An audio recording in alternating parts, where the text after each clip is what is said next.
Bonjour à tous. Aujourd'hui, on va décortiquer un concept fascinant, l'économie de la connaissance. C'est une vision qui vient complètement chambouler notre idée de la valeur, de la richesse, avec des règles qui, vous allez voir, n'ont rien à voir avec l'économie classique. Alors, imaginez un instant, une économie où, quand on partage quelque chose, eh bien, on le possède toujours. Une économie où 1 plus 1, ça ne fait pas 2, mais 3. Ça paraît complètement fou, n'est-ce pas? Et pourtant, c'est exactement la promesse de cette fameuse économie de la connaissance. Allez, on commence. Première partie, une économie révolutionnaire. Et là, attention, on ne parle pas d'un petit ajustement, c'est un vrai changement de paradigme. Pour donner une idée, c'est un peu comme le passage de la physique classique à la physique quantique. D'un coup, les règles du jeu, elles changent du tout au tout. Et c'est là qu'on touche à la différence fondamentale. Le pétrole, le charbon, tout ça, c'est limité. Mais la connaissance, elle, est infinie. C'est même la seule ressource qui augmente quand on la partage. Et juste cette idée-là, cette simple distinction, ça vient bouleverser toutes les règles du jeu. On attaque la deuxième partie, le dilemme de la croissance. Parce que cette idée de ressources infinies, ça nous met face à un énorme problème de notre époque. Comment est-ce qu'on peut continuer à viser une croissance économique infinie sur une planète qui, elle, a des ressources très, très limitées? En fait, on va droit dans le mur. C'est une collision qui semble inévitable. L'image est simple, imaginez deux trains, face à face, sur la même voie. Le premier train, c'est notre modèle économique, qui veut aller toujours plus vite, toujours plus loin. Et le deuxième train, eh bien, c'est la planète, avec ses limites bien réelles. Le choc est programmé. Pour que ce soit bien concret, prenons l'exemple des océans. Chaque année, l'humanité consomme 1,8 fois ce que la mer peut régénérer en poissons.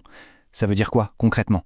Ça veut dire que dès le mois d'août, on vit à crédit, on puise dans les réserves de l'année suivante. C'est une sorte de dette écologique qui ne peut pas durer éternellement. Bon, alors, comment on sort de cette équation qui a l'air impossible? La solution, ce serait de découpler la croissance de la consommation de ressources. Et si la croissance devenait immatérielle, basée non plus sur des objets, mais sur la connaissance, l'innovation, les idées, à ce moment-là, oui, on pourrait potentiellement continuer à grandir sans pour autant épuiser la planète. Troisième partie maintenant, on va voir les 3 grandes règles du jeu.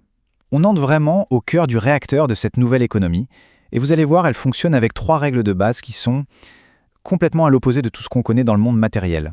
Alors, quelles sont ces 3 règles? Première règle, les échanges sont à somme positive. Deuxième, les transferts ne sont pas instantanés. Et la troisième, la plus importante, les combinaisons sont non linéaires. Allez, on décortique ça ensemble. On commence par la première règle et c'est une vraie révolution. Dans une transaction classique, il y a souvent un gagnant et un perdant, ou du moins, la somme est nulle. Mais ici, tout le monde gagne. C'est ce qu'on appelle un échange à somme positive.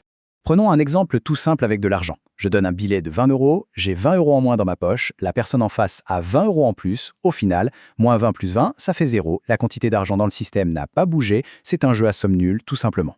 Maintenant, faisons la même chose avec une idée. Si je partage une idée avec quelqu'un, est-ce que je la perds? Non, pas du tout, elle est toujours dans ma tête. Mais maintenant, l'autre personne la possède aussi. Résultat, personne n'a rien perdu et la connaissance globale a augmenté. L'idée existe en double. Voilà un jeu à somme positive. Deuxième règle, simple mais super importante. Un virement bancaire, c'est instantané. Hop, c'est fait. Mais pour la connaissance, ça ne marche pas comme ça. Acquérir un savoir, ça prend du temps. Il faut écouter, lire, vraiment comprendre, intégrer l'information. On ne peut pas, hélas, se télécharger une compétence dans le cerveau en 1 seconde. Et on arrive à la troisième règle. Et celle-là, c'est vraiment la plus puissante. C'est là que la magie opère. L'idée, c'est que quand on combine des connaissances, eh bien, le résultat est bien plus grand que la simple addition des deux. Pensez au monde physique. 1 kg de riz plus 1 kg de riz, ça fait 2 kg de riz. C'est linéaire, c'est simple. Mais avec les idées, c'est une autre histoire. Si on prend une connaissance A et qu'on la connecte à une connaissance B, on n'a pas juste A et B côte à côte, non. On crée quelque chose de nouveau, une troisième connaissance, C. C'est la connexion, la synthèse, l'étincelle qui naît de leur rencontre. Et c'est pour ça que dans ce monde-là, 1 plus 1, ça peut vraiment faire 3. Allez, 4e partie, la monnaie de l'esprit. Ok, si la connaissance est la ressource principale, comment est-ce qu'on l'achète? C'est quoi la devise de cette économie? La réponse, vous allez voir, est à la fois toute simple et très profonde. Eh bien, cette monnaie a un nom un peu conceptuel. On l'appelle le NAT.